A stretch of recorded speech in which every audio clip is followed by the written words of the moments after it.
Bodoland people's फ्रन्टनिबो दैदेनगिरि हाग्रामा महिलारि सारनिसिम आरो 3 MLA आदा रबिराम नार्जारी आरो सरन बर' बिथां आरो दुर्गा दास बिथांनिसिमबो 3निसिमबो आंनि गोसो गोरबोनिफ्राय साबायखर बावहरनाय थाबाय। बयनिसिमबो खुलुमनाय जासिहरबाय। Good morning to all of you. दिनैहाय लाइभखौ बर' रावावनो बुंनो सानदों। मानो होनबा आयदाफारिफ्रा गासिबो बर' माहारिजों सोमोन्दो थानाय। नोंथांमोना मिथिगौ मैयासो जोंहा बर' माहारिनि जारिमिनाव आरो उदां भारत हादोरनि जारिमिनाव मोनसे जोबोद गोनां हाबाफारि जानानै थांबाय। बे हाबाफारियानो जाहैबाय जोंनि बर' माहारिया 3 बर'नि आगोमा फिसाफ्रा मेम्बार अफ पार्लियामेन्ट जानो हानाय। भारत हादर उदांस्रिनि 26 बोसोरनि जारिमिनाव दिनैसिम बे हाबाफारिया जाफेराखैमोन। नोंथांमोना बयबो मिथिगौ जोङो 2014 मायथाइयाव जोंनि बर'नि सासेल' नायल' जाल' मेम्बार अफ पार्लियामेन्ट लकसभा बेखौ खोमानानै लानो गोनां जादोंमोन। बर' हान्जानि दैदेनगिरि हिरा सरिनिया बिथाङा देरहादोंमोन। बर' हारिनि हेंथा खालामनानै बर' हारिनि गांनाय उखैनाय जोंनि एसपिरेशन्स ड्रिम्स गासैबो हेंथा खालामनानै 2014 मायथाइयावहाय जोंनि बर'फोरनि सासेल' नायल' जाल' एमपि क'क्राझार लकसभा समस्तिनिफ्राय बिथाङा देरहानानै 10 बोसोर जोंनि बर' माहारिया लकसभायाव एमपि गैजायै जादोंमोन। एमपि गैजायै जानानै जोंनि प्रमद बर' सारनि दैदेननायाव 2020 मायथाइयाव जे इउपिपिएलनि सरकार फैदोंमोन। सरकार फैनायनि उनाव बिथाङा जोबोद नाजाथाबदोंमोन गावनि दैदेनगिरि लोगोफोरखौ लानानै। उरखाव गोरा ब्रह्म सार, रोनगोरा नार्जारी सार, गबिन्द बसुमतारी सार गासैबो मावथिफोरखौ लोगो लानानै बिथांमोना जोंनि लकसभानि एमपिखौ बोरै उद्धार खालामफिननो, जे जिनिसखौ जोङो 10 बोसोर सिगां खोमादोंमोन बेखौ जोबोद नाजाथाबदोंमोन। नाजायै नाजानानै 2024 मायथाइयाव लकसभानि एमपिखौ जोङो मोनफिननो हादोंमोन प्रमद बर' सारनि दैदेननायावनो। आरो 2022 मायथाइयावहाय जोंहा बिथांनि नाजानायावनो भारतनि नखर मन्त्रि अमित शाह बिथांखौहाय कनभिन्स खालामनानै आरो भारतनि प्राइम मिनिस्टार नरेन्द्र मदि बिथांखौ कनभिन्स खालामनानै 2022 मायथाइयाव 7 साल' एमएलए थासेयावबो जोङो सासे राज्य सभानि एमपि मोननो हादोंमोन। आरो दिनै 2026 मायथाइयाव जोङो एगेन 7 जनल' एमएलए थासेयावबो जोंनि प्रमद बर' सारनि नाजानायाव आरो गोबां दैदेनगिरिफोरनि नाजानायावहाय 7 जनल' एमएलए थासेयावबो जोङो आसाम गण परिषद आरो एआइइउडिएफनि मदद लानानै जोङो दिनै 2026 मायथाइयावहाय प्रमद बर' सारखौहाय मेम्बार अफ पार्लियामेन्ट राज्य सभा जों बानायनो हादों। दा ससियेल मिडियायाव आङो दाखालिनिफ्रायनो गोबां बाथ्रा सावरायसोलायनाय नुदों। गोबाङानो गोबां बाथ्रा बुंदों, आंनो मेसेजबो हरदों, आंखौ टेलिफन खालामनानैबो मानसिफ्रा सोंहरदों आरो बुंदों जे राज्य सभानि एमपि मोननाया जोबोद मोजां जाबाय, कंग्रेचुलेसन हरदों। नाथाय प्रमद बर' सारा थांनो नाङामोन नामा होननाय बायदि मोनसे सोंलु गोबाङानो आंनाव सोंहरदों। दा जों हानजानि गेजेराव जों सावरायदों, दैदेनगिरिफोरनि गेजेराव गोबां लानिजों सावरायदों, गोबां खेब सावरायदों, गोबां जायगायाव सावरायनानै जों मोनसे थांखियाव फैदों जे जोंहा बिटिआर सुक्तिया 2020 मायथाइनि 27 जानुवारियाव जादोंमोन। बिटिआर सुक्तिनि जाय लिड सिगनेटारि, जाय बिटिआर सुक्तिखौ दैदेनदोंमोन, बे बिथाङानो जाहैबाय प्रमद बर'। दा गोबां सुक्तिफ्राव मा जायो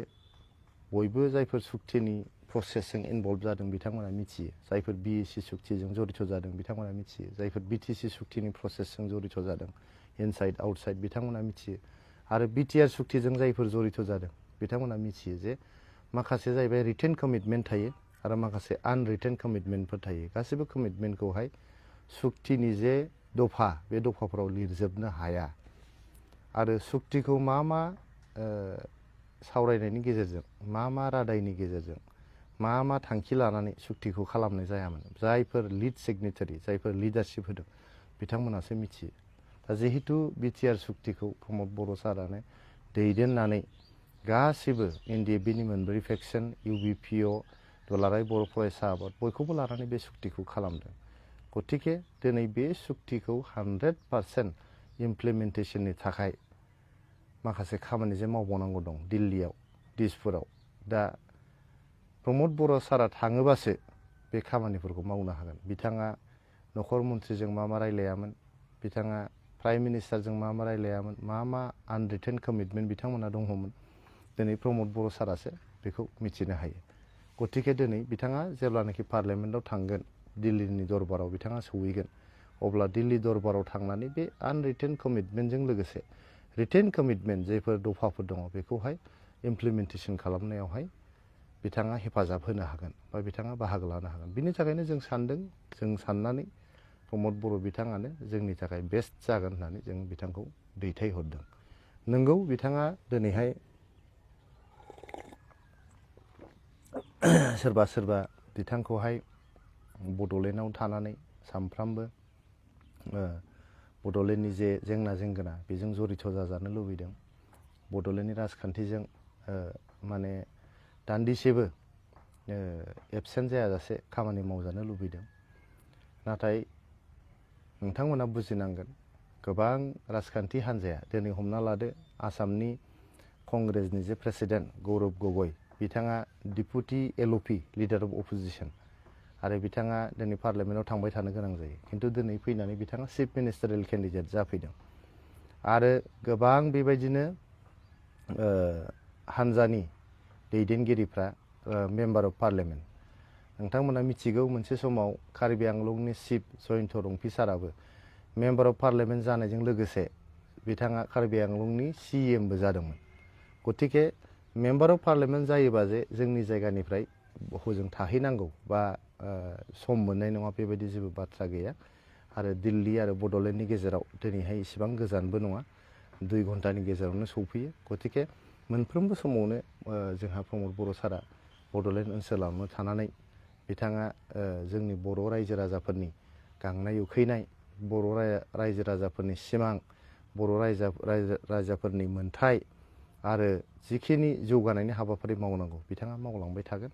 दिनैहाय बाथ्राया जाहैबाय जों जे 3 मेम्बार अफ पार्लियामेन्ट मोननो हाबाय जोंहा जयन्त बसुमतारी आदा थाबाय रोंगोरा नार्जारी आदा थाबाय लोगोसे दिनै आदा प्रमद बर' बिथांमोना 3बो जोंनि बर' जातीय संग्रामजों गोबां बोसोर 20-30 बोसोर बिथांमोना जड़ित जाबोनानै बर' हारिनि गांनाय उखैनाय बर' हारिनि मोनथाय जौगानाय रैखाथि थामोनथा गासिबो बाथ्राखौनो बिथांमोना मिथिजोबो दा 3जों गोख्रों भाबै दिनै पार्लियामेन्टआव जुदि नांनानै बिथांमोना खामानिफोरखौ मावनानै लाबोनो हायोबा गिबि एजेन्डायानो जोंहा दिनै BTR सुक्तिनि उनाव BTR सुक्तिनि जेरैबायदि कमिटमेन्ट दङमोन गोबां कमिटमेन्टआनो मावफुंजालांबाय जेरै जोंहा बड' कसारि वेलफेयार अट'नमास काउन्सिल खालामनायमोन दिनै बे BKWSAबो जानानै थांबाय BTRनि बायजोआव जायफोर बर'फोर दङ बिथांमोननि राजखान्थियारि मोनथायनि थाखाय बेखौ मावफुंनाय जाहैबाय लोगोसेयै जोंहा बर' रावखौ अफिसियेल लेंगुवेज खालामनांगौमोन बेबो जाबाय बड'फा उपेन्द्रनाथ ब्रह्मनि जोनोम सानखौ फरायसा सान फोसावनांगौमोन बेबो जानानै थांबाय जोंहा दिल्लीयाव मोनसे बड'फानि स्टेचु गायसननांगौमोन बेबो जानानै थांबाय लामा मोनसे बड'फानि मुङै माने बावनांगौमोन बे लामाखौबो दिनै बावनाय जाबाय लोगोसेयैहाय जोंहा जे BTR सुक्तिनि दारैहाय 1500 कोटि थाखा जोंनि BTRआव सौफैनांगौमोन बेबो दिनैहाय गासिबो प्रजेक्टसफ्रानो दिनै सौफैबाय रेलवे कच फेक्टरि जानांगौमोन बेबो जोंहा अलरेडि जानानै दंखायो, बियो एप्रुभ जानानै दंखायो। जोंनि क'क्राझारनिनो बासबारि रेलवे स्टेशनाव बे कच फेक्टरिखौ खालामनाय जासिगोन। जोंहा भारत आरो भुटाननि गेजेराव मोनसे रेल लामा गायसननांगौमोन, बेबो नैबे 13 मार्चआवनो मानगोनां प्राइम मिनिस्टारा फैनानै क'क्राझारनिफ्राय गेलेफुसिम रेलवे जे प्रजेक्ट बेखौहाय गायसनफैसिगोन। दा बेबायदिनो गोबां माखासे कमिटमेन्ट जोंहा दंबावो। बेनि गेजेराव 125 एमेन्डमेन्ट 125 एमेन्डमेन्टआ जाहैबाय मोनसे फाउन्डेसन बायदि, जोंनि बिटिआर सुक्तिनि एकदम मेइन मोनसे फाउन्डेसन। बे जोङो फाउन्डेसनखौहाय गायसनथारनांगोन। फाउन्डेसना माब्रै 125 एमेन्डमेन्ट जाग्रोमोना आर्टिकेल 280आ जोंहा एमेन्डमेन्ट जागोन। दिनैनि थारिखआव जोबोद दुखु गोनां बाथ्रा जे फाइनान्स कमिसननि दारै, सेन्ट्रेल फाइनान्स कमिसन आरो स्टेट फाइनान्स कमिसननि दारैहाय जोंनि रां बावजाखौ राननाय जायो। नाथाय बे फाइनान्स कमिसनावहाय अट'नमास काउन्सिलफोरनि बाजेटफोरखौ सावरायनायानो जाया। They are not mandated to discuss, they are not supposed to discuss about the budgets of the autonomous councils, especially the 6th schedule autonomous councils.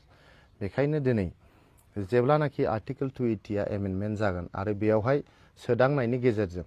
6th schedule autonomous councilफोरखौबो स्टेट फाइनान्स कमिसननि दारैहाय बाजेट हमनायनि बाथ्रा जागोन, सेन्ट्रेल फाइनान्स कमिसननि दारैहाय बाजेट हमनायनि बाथ्रा जागोन। सेन्ट्रेल गभर्नमेन्टनिफ्राय 6th schedule autonomous councilफोराव डाइरेक्ट फाइनान्सिंनि बाथ्राया फैगोन। अब्ला बे डाइरेक्ट फाइनान्सिंनि गेजेरजोंहाय नोंथांमोना मिथिगौ, आं बारे बारे बुंबाय थादों, जोंनि काउन्सिलनि बाजेटआ जोबोद जोबोद खम। बे बाजेटजों काउन्सिलखौ सालायनो हानांगौआ जिखुनु पार्टियानो थाया मानो, बे बिपिएफआनो दाजाथों मानो आरो इउपिपिएलआनो दाजाथों मानो, बे बाजेटआ जोबोद खम। जोङो जोबोद नांनायनि गेजेरजों थांनाय बोसोराव जों एसे बारायनानै 1100 crore जों लाबोनो हादोंमोन। नङाबाथ' बे बाजेटआ 750 crore 800 crore बेबायदिल' जायो। जेब्लानो जों सावरायो स्टेट गभर्नमेन्टजों, स्टेट गभर्नमेन्टआ मा बुङो, नोंथांमोननि सालारिखौ जोंनो हरो होननानै। दा बे सालारियावहाय फ्राय 2500 crore जोंना थाङो। जेसेबां बिटिआरनि जोंनि इमप्लयिसफोर दङ, मास्टारफोरनिफ्राय लानानै जोंनि पियन, केरानि, अफिसार, जेसेबां सालारि दं बोसोराव जोंहा फ्राय 2500 crore थाङो। होमबा जों 1100 crore प्लास खालामोबा 3500-3600 crore जों मोनो। नाथाय आसामनि बाजेटआ जाहैबाय 2,40,000 crore। 2,40,000 crore पपुलेसन रेशिय'आव जों जुदि रांखौ मोननांगौ जायोबा, होमबा जोङो 12% बा 13% जुदि जोंनि पपुलेसना बिटिआरनि पपुलेसना जायोबा जोङो फ्राय 30,000 crore मोनो। होमबा जोङो बेसेबां डिफिसिट जाखो, फ्राय 27,000 crore जोंहा डिफिसिटआव जोङो फैसाखौ मोनगासिनो दङ। गतिके दिनै जुदि 30,000 crore मोनोबा जोंनि मोनबा जे सिभिल डिस्ट्रिक्ट दङ, बाक्सा, तामुलपुर, माने उदालगुरि, क'क्राझार, चिरां, गासै मोनबा डिस्ट्रिक्ट जे दङ, बे मोनबा डिस्ट्रिक्टनि जौगानायनि खामानिखौ जोङो गोख्रैयै मावनो हागोन। 30,000 crore मोनोबा जोङो गोबां जौगानाय जोङो मावनो हागोन। बिनि थाखायनो नैबे 125 एमेन्डमेन्ट अफ आर्टिकेल 280 बियो जोबोद इम्परटेन्ट जानानै फैदों। आर्टिकेल 280 जों लोगोसे जेब्लानाखि सेन्ट्रेल डाइरेक्ट फाइनान्सिंनि बाथ्रा फैगोन, आर्टिकेल 275। आर्टिकेल 275आ मा जिनिस? आर्टिकेल 275आ जाहैबाय ट्राइबेल एरिया डेभेलपमेन्टनि थाखाय बियो स्पेशल फान्ड सेन्ट्रेल गभर्नमेन्टनि। दा बे ट्राइबेल एरिया डेभेलपमेन्ट फान्ड जे दङ आर्टिकेल 275आव, बेखौ बियो ट्राइबेल काउन्सिलफ्रा मोनसेबो मोना, बिसोरो थाइसेबो मोना। बे आर्टिकेल 275नि फैसाया जाहैबाय जोंनाव आसामाव फैनानै WPT डिपार्टमेन्टआव हाबफैयो। WPT डिपार्टमेन्टआव जेब्ला हाबो, बिथांमोना मायाव बाहायो जों जेबो मिथिया। गतिके बे जिनिसा जिहेतु स्पेशली ट्राइबेल एरिया डेभेलपमेन्टनि फान्ड आर्टिकेल 275आ बेसेबां माने देग्लायथ' 14,000 crore बे जिनिसा दङ। 14,000 crore जोङो गैयाबाबो 500 crore बाबो जुदि मोनबोयोब्ला आरो बे बाजेटआ जेब्लानो बांलांबाय थागोन, अब्लानो जोङो बेनिफ्राय जे शेयार मोननांगौ, बे शेयारखौ जोङो मोननांगौ। आरो जोंना जाहैबाय डिस्ट्रिक्ट अट'नमास काउन्सिल नङा, जोंना जाहैबाय टेरिटरियेल काउन्सिल। दिनै कार्बि आंलंआ, डिमा हासावआ, खासि बा जयन्तिया बा लाइ मारा, बेफोर जाहैबाय डिस्ट्रिक्ट अट'नमास काउन्सिल आरो बेफोराव पपुलेसना जोबोद खम जायो। बेयाव 4 लाख, 5 लाख, 3 लाख, 2 लाख बेबायदिल' पपुलेसन थायो। खिन्थु जोंनि बिटिआरनि काउन्सिला जाबाय फ्राय 2011 सेन्सास मथे जोङो 3.5 मिलियन, माने 35 लाख मानसि। आरो दा 2011 निफ्राय 2026 सिम पपुलेसना हयथ' गोबां बांबाय। बेयावहाय फ्राय 40 लाखसो मानसि दंसै बे 40 लाख मानसिनि थाखाय जोंनि आर्टिकल 275 नि जे बाजेट ट्राइबेल एरिया डेभेलपमेन्टनि जे फान्ड बेखौबो जोङो बांसिनै मोननांगौ अट'नमास काउन्सिल डिस्ट्रिक्ट अट'नमास काउन्सिला जुदि 500 crore मोनोबा जों बेहाय एटलिस्ट 1000 crore मोननांगौ दा बियो अनलि वेन माने आर्टिकल 280 आ एमेन्डमेन्ट जागोन आरो अट'नमास काउन्सिलफोरखौ 125 एमेन्डमेन्टआ जेब्लानो जागोन बेवहाय मोनसे जिनिसबो बेवहाय ड्राफ्टआव सोनानै दोनदों जोङो जे बड'लेण्डनि जे समस्तिफोर बे समस्तिया जाबाय 40टा समस्ति 40टा समस्तिनिफ्राय बेखौ 60टा समस्ति 60 कन्स्टिटुवेन्सिस बानायनांगौ जोंनाव सनितपुर बिश्वनाथनि बर' रायजो राजाफ्रा दिनै बेयाव हाबफैदों सहाय बिथांमोनखौ दिनै उदालगुरि डिस्ट्रिक्टजोंहाय सोसननानै दोननाय जाबाय आप टु गहपुरसिम सोनानै दोननाय जाबाय माखासे गामिफोर सोसनबावनांगौ दङ बे गामिफोरखौबो सोसनजोबनानै जोङो बै सनितपुर बिश्वनाथथिंजाय कन्स्टिटुवेन्सिस बानायहैनानै जेसेबां कन्स्टिटुवेन्सिस बेजों जायो जुदि 20टा कन्स्टिटुवेन्सिसथ' बेजों जानाय नङा जा कयेकटा कन्स्टिटुवेन्सिस बेजों जायो माखासेखौ जों आरोबाव ओरैहाय जों राननानै जों कन्स्टिटुवेन्सिसफोर बानायनांगौ नङाब्ला मा जागोन माखासे कन्स्टिटुवेन्सिसाव मात्र 45,000 भटार्सफोर दङ बबेबा कन्स्टिटुवेन्सनाव मोर देन 1 लाख जोंहा भटार्सफोर दङ हमना लादो दिनै बागानपारा कन्स्टिटुवेन्सियाव मोर देन 1 लाख माने भटार्सफोर दङ वेयारइज नोङो जमदुवाराव नायोबा फ्राय 45,000-46,000ल' बावहाय भट दङ जोंहा निसिमायाव नायोबा 42,000 43,000 बेबायदिल' भटार्सफोर दङ ओंखायनो जे कन्स्टिटुवेन्सिसफ्रा जोबोद गिदिर बे कन्स्टिटुवेन्सिसफोरखौ आगौ माने डिलिमिटेसन खालामनानै जोंनि कन्स्टिटुवेन्सिसखौ बांहोनानै जोंहा जे मोनसे इयुन सिमां दङ बे इयुन सिमांनि फाउन्डेसनखौ जोङो गोख्रों खालामनांगौ मोनसे जे सिमां गैबावा होनबा जोंहा बर'फोरहा दा बे सिमांखौ जोङो बावनानै थांनो नाङा आरो आंथ' सानो जोंनि जोलैयाव जोंनि जेनेरेसनाव जे जोङो जे बड'लेण्ड आन्दलननि बा बर'फोरनि सोमावसारनायनि जोङो थामथि बा ब्रैथि जेनेरेसन बे थामथि ब्रैथि जेनेरेसना दिनै जुदि बेखिनि फाउन्डेसनखौ खालामनानै गालांनानै हायोब्ला जोंनि जे इयुननि सिमां दं बे इयुननि सिमाङा जाफुंगोन आरो बावहाय खुनु माने पलिटिकेल बुस्थु लानो नाङा बाव BPF UPPL बेबायदि जों लानो नाङा आरो आंथ' सानो जोंनि बड'लेण्ड टेरिटरियेल रिजनाव हमना लादो 5 बोसोर UPPLआ सालायबाय 2020निफ्राय 25सिम दिनैहाय एगेन BPFआ फैदों 2025निफ्राय 2030सिम जोङो जेब्लानो जोङो पावार रटेसन जायोबा जोङो मोननै हान्जानि गेजेरावनो बे जिनिसा थाबाय थानाया मोजां नङाबा जेब्लानो बेवहाय जोंहा माहारियारि हान्जाफ्रा बाव हाबगोन माहारियारि हान्जाफ्रा हाबग्रोमोना मा जागोन थांखिफ्रा क'क्राझाराव जानाय नङा थांखिया दिसपुरावबो जानाय नङा थांखिया दिल्लीयावसो जागोन गतिके बेफोर बाथ्राफोरखौ सानजोबनानै नोंथांमोना जायफ्रा सानदों दिनैहाय जे प्रमद बर' सारखौहाय मानो मेम्बार अफ पार्लियामेन्ट बानायनाय जाखो बे जिनिसनि सिन्थाखौ नोंथांमोना एसे साननानै नाय जे बिथाङानो जिहेतु बिटिआर सुक्तिनि लिडारशिपखौ होदों बिथाङा इनसाइड आउटसाइड गासिबो मिथिजोबो बिथाङानो दिल्लीयाव थांनानै लिडारशिप हैनांगौ बड'लेण्डनि लिडारशिपखौ दिल्लीयाव हैनांगौ बिदि नङा जे दिल्लीयाव थांनानै बड'लेण्डखौ बावहैनांगौ बा बावनायनि बाथ्राबो बिथाङा गैया उन्दैनिफ्रायनो बिथाङा जातीय संग्रामजों जड़ित जाबोदों जोबोद मोनसे गरिब न'खरनिफ्राय फैनानैबाबो बिथाङा गावनि थांनानै थानायनि राहा साख्रि बाख्रि बेफोरखौ नागिराबालायनो बर' जातीय संग्रामजों बिथाङा जड़ित जाबोदों बिथाङा जोबोद खस्थ' खालामबोदों आं नुदों 20-25 बोसोर जाबाय आं बिथांजों थाफाबोनाया आं बिथांखौ नुदों जे बिथाङा जोबोद कमिटमेन्ट दङ दिनैहाय राजनितिक खारनाव गोबां बाथ्रा बुंदोंब्लाबो बिथाङा सासे भिजनारि मानसि इयुननि बाथ्राखौ बिथाङा सानहरनो हादों जों साननांगोन बर'फ्रा दिनै जोङो 21st सेन्चुरियाव थांनानै थागासिनो दङ 21st सेन्चुरिनि एजेन्डाखौ हमना ला जुदि गुरुदेब कालिचरन ब्रह्मआ 21st सेन्चुरिनि बर'फोरनि एजेन्डाखौ दानानै होलांदोंबा जे हा हुनि रैखाथि जोंनि राजखान्थियारि रिजार्भेसन साख्रि बाख्रिनि रिजार्भेसन फरायनायनि रिजार्भेसन आरो राव थुनलाइनि जे जोंहा एजेन्डा बेफोरखौ जुदि गुरुदेब कालिचरननि मुभमेन्टनिफ्राय आरम्भ खालामोबा जोङो 21st सेन्चुरिखौ बेजोंनो हयथ' बारलांनो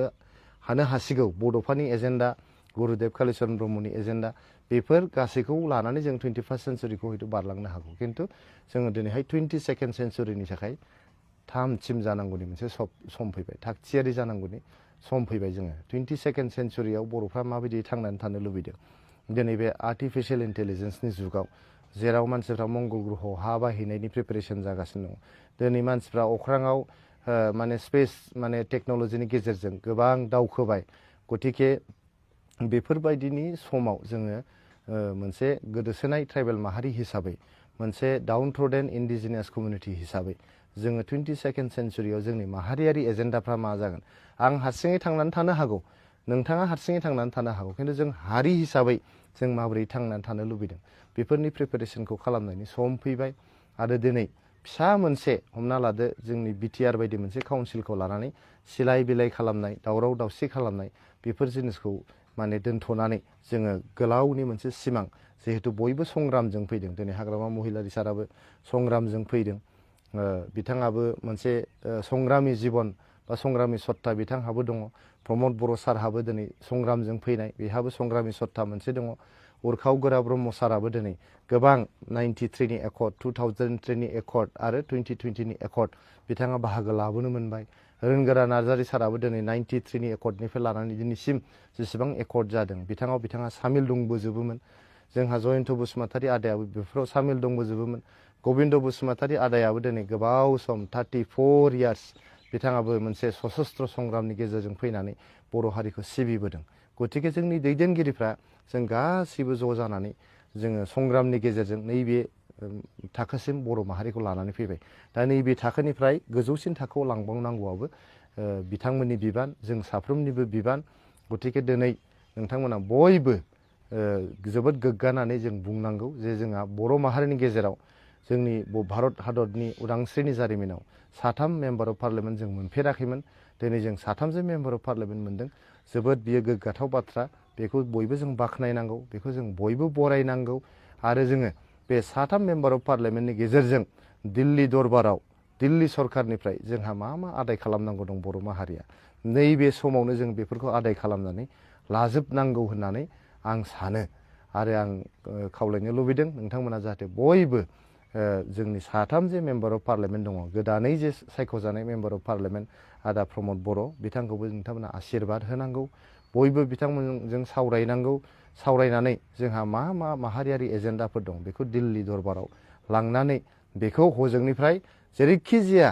माने आदाय खालामनानै लाबोनांगौनि दैदेननायखौ बिथां 3 एमपि मोनानो लानांगौ आरो मेइनलि प्रमद बर' सारा बे लिडारशिपखौ लानांगौ होननानै आं फोथायो जोबथारनायाव नोंथांमोनखौ बयनोबो गोसो गोरबोनिफ्राय हामलायनाय जासिहरबाय आरो आङो गोसो गोरबोनिफ्राय साबायखर बावहरनो लुबैदों जोंनि एजिपिनि दैदेनगिरिफोरखौ एआइइउडिएफनि दैदेनगिरिफोरखौ जों बायदि मोनसे फिसा ट्राइबेल माहारिनि सासे माने सुबुंखौ बिथांमोना नमिनेशननि पेपाराव सिगनेचार होनानै नमिनेशन पेपारखौ साबमिट खालामनायनि जे मोनसे प्रसेस बिथांमोना खालामनानै होदों हेफाजाब होना होदों बिनि थाखायनो एजिपि आरो एआइइउडिएफनि दैदेनगिरिसिम आंनि गोसो गोरबोनिफ्राय साबायखर बावहरनाय थाबाय लोगोसेयै जोंनि इन्डियान नेशनेल कंग्रेस आरो भारतीय जनता पार्टी बिथांमोनाबो जोंनि केन्डिडेटखौ जे बिथांमोना अपोज खालामाखै बे अपोज खालामैनि थाखाय जोबोद बिथांमोननिसिम बाख्नायहरनाय थाबाय लोगोसेयै बड'लेण्ड पिपल्स फ्रन्ट बिथांमोनाबो हयथ' भट जायोब्ला अपोज खालामनाय नङामोन बे मस्ला मस्लिनि बाथ्राया आलादा बे मा मिन खालामदों जोंहा हाग्रामा महिलारि सारा मस्ला मस्लिनि गेजेरजों खिन्थु आं सानो बिथांमोनाबो बर' फिसा हिसाबै अपोज खालामनाय नङामोन आरो अपोज खालामोबाथ' बियो जोबोद दुखु गोनां बाथ्रा जागौमोन बर' एमएलए जानानै बा बर' फिसा जानानै बर' सासे फिसाखौनो अपोज खालामोबा बियो जोबोद दुखु गोनां जागौमोन आरो बिथांमोना नमिनेशन पेपाराव साइन होबावनायमोनब्ला आरो साबसिन जाबावगौमोन जों लुबैदोंमोन जों खावलायदोंमोन जे जोंनि नमिनेशन पेपाराव सिगनेचार होनांगौ होननानै खिन्थु बिथांमोना बेस्थ' दङमोन इलेक्शननि टाइम हयथ' बेस्थ' बिथांमोना जादों बेनि थाखायनो हयथ' नमिनेशन पेपाराव साइन खालामहैनो हायाखिसै दा इलेक्शन जानायमोनब्ला जों बिथांमोननि मददखौबो हास्थायगौमोन खिन्थु दा जानानै थांबाय जिहेतु इलेक्शना जायाखिसै आनकन्टेस्ट देरहालांबाय बेखायनो बड'लेण्ड पिपल्स फ्रन्टनिबो दैदेनगिरि हाग्रामा महिलारि सारनिसिम आरो 3 एमएलए आदा रबिराम नार्जारि आरो सरन बर' बिथां आरो दुर्गा दास बिथांनिसिमबो 3निसिमबो आंनि गोसो गोरबोनिफ्राय साबायखर बावहरनाय थाबाय गोजोन्थों।